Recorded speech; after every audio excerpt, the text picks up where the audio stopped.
हिमाचल प्रदेश की स्पीति घाटी में समुद्र तल से लगभग 12,000 फीट की ऊंचाई पर बसा है एक शांत और रहस्यमय गांव नाको। चारों ओर बर्फ से ढकी पहाड़ियां, सुकून भरी खामोशी और आसमान को छूती हुई नीली झील नाको लेक। यहाँ वक्त जैसे थम सा जाता है और दिल खुद ब खुद शांति महसूस करने लगता है। सदियों पुराना नाको मठ, मिट्टी से बने पारंपरिक घर, मुस्कुराते हुए लोग नाको को सिर्फ एक जगह नहीं बल्कि एक एहसास बना देते हैं। हमारे पिछले वीडियो में आपने चियाम और चितकुल की यात्रा देखी थी और इस एपिसोड में हम आपको घुमाने वाले हैं प्रकृति की अनुपम कैनवास नाको। तो चलिए खो जाते हैं इस मायावी गांव की गलियों में। चितकुल से नाको की ये यात्रा सिर्फ 126 किलोमीटर की नहीं है, बल्कि ये एक दुनिया से दूसरी दुनिया में प्रवेश करने जैसा एहसास देती है। चितकुल की हरियाली और बसपा नदी की मधुर कलकल आवाज को पीछे छोड़ते ही रास्ता धीरे धीरे करवट बदलने लगता है। पहाड़ों का रंग बदलता है, हवा और ठंडी हो जाती है और हर मोड़ पर प्रकृति एक नया दृश्य पेश करती है। जैसे जैसे हम आगे बढ़ते हैं, हरियाली कम होती जाती है और पहाड़ों की बनावट अजीब सी लगने लगती है। यहाँ की पहाड़ियां किसी आम पहाड़ जैसी नहीं, बल्कि उनकी आकृति कुछ कुछ चांद के पहाड़ों जैसी दिखाई देती है। सूखी, खुरदरी और रहस्यमय। ऐसा लगता है मानो हम धरती पर नहीं बल्कि किसी दूसरे ग्रह पर सफर कर रहे हों। रास्ते में संकरे पहाड़ी रास्ते, गहरी घाटियां और दूर दूर तक फैला सन्नाटा इस सफर को और भी रोमांचक बना देता है।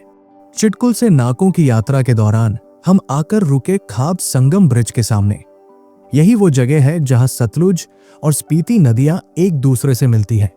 ऊपर से नीचे बहती दो अलग अलग रंगों की नदियां जब संगम बनाती है तो दृश्य अपने आप में बेहद मंत्रमुग्ध कर देने वाला होता है। चारों तरफ ऊंचे रूखे पहाड़ और बहती नदियों की गूंज इस जगह को एक अलग ही पहचान देती है। ये इलाका सिर्फ नजारों के लिए ही नहीं बल्कि यहाँ मिलने वाले ड्राई एप्पल के लिए भी जाना जाता है। कुछ पल यहाँ रुककर नजारों को निहारते हुए और ड्राई एप्पल का स्वाद लेते हुए हमारी ये यात्रा और भी यादगार बन जाती है। खाब संगम की खूबसूरती को निहारने के बाद हम फिर से निकल पड़े अपनी मंजिल की ओर। यहां से नाको अब सिर्फ 10 किलोमीटर दूर था। गाड़ी की खिड़की से नजरें हटाना मुश्किल हो रहा था क्योंकि सामने फैली हुई थी रियो पारगिल पर्वतमाला की अद्भुत और अलौकिक दृश्यावली। ऊंचे, बंजर और चांद जैसे आकार वाले पहाड़ इस रास्ते को और भी रहस्यमय बना रहे थे।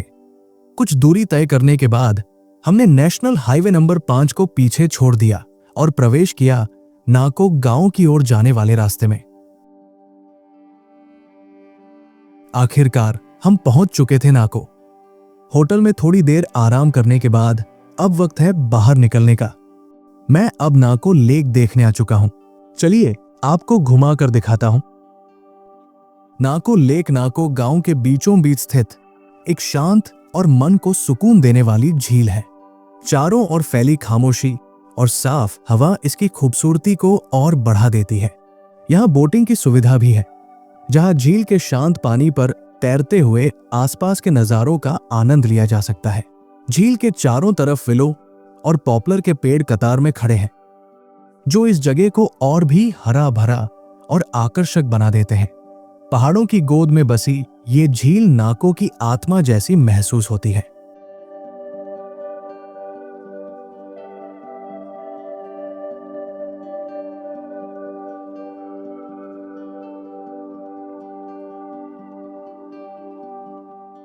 अब मैं निकल पड़ा हूं नाको मठ देखने।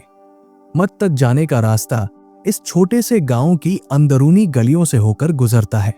रास्ते में मिट्टी और पत्थर से बने घर, शांत माहौल और स्थानीय जीवन की सादगी हर कदम पर महसूस होती है। लगभग 12,000 फीट की ऊंचाई पर बसा ये गांव बेहद छोटा है, जहां सिर्फ 128 परिवार रहते हैं। सर्दियों के मौसम में पूरा नाको गांव बर्फ की सफेद चादर से ढक जाता है और तब यहाँ की खामोशी और भी गहरी हो जाती है। मिट्टी और पत्थरों से बने पारंपरिक घर इस कठोर मौसम की कहानी खुद बयां करते हैं। ऐसे माहौल से गुजरते हुए नाको मठ तक की ये यात्रा अपने आप में एक सुकून भरा अनुभव बन जाती है। अब मैं पहुंच चुका हूं नाकोम मठ। ये एक खुला, शांत और बेहद खूबसूरत स्थान है। यहां से ट्रांस हिमालयन रेंज का नजारा वाकई लाजवाब दिखाई देता है। चारों ओर फैला सन्नाटा, ऊंचे पहाड़ और खुला आसमान मिलकर इस जगह को एक आध्यात्मिक और सुकून भरा अनुभव बना देते हैं। अगले दिन हम निकल पड़े टबो की ओर। किन्नौर को पीछे छोड़ते ही हमने लाहौल, स्पीति जिले में प्रवेश किया और वहीं से शुरू हो गया स्पीति वैली की असली खूबसूरती का एहसास। रास्ते भर हमारे साथ साथ बहती रही स्पीति नदी मानो इस सफर की साथी बन गई हो। चारों ओर फैले रूखे पहाड़ और अनंत सन्नाटा इस घाटी को और भी खास बना रहे थे।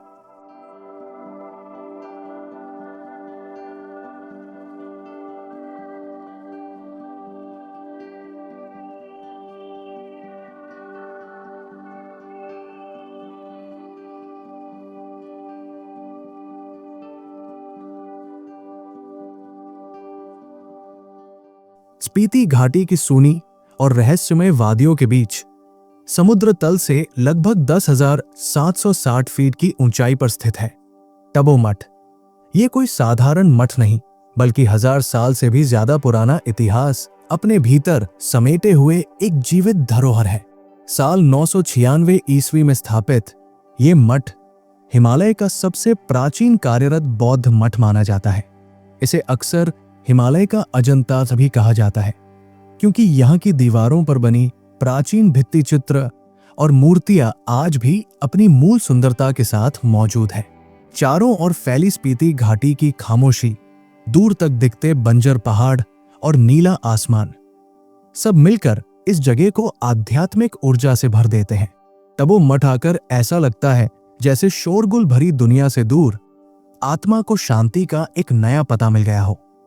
थोड़ी देर पैदल चलते हुए हमने ताबो हेलीपैड और स्पीति नदी व्यू पॉइंट को भी करीब से देखा।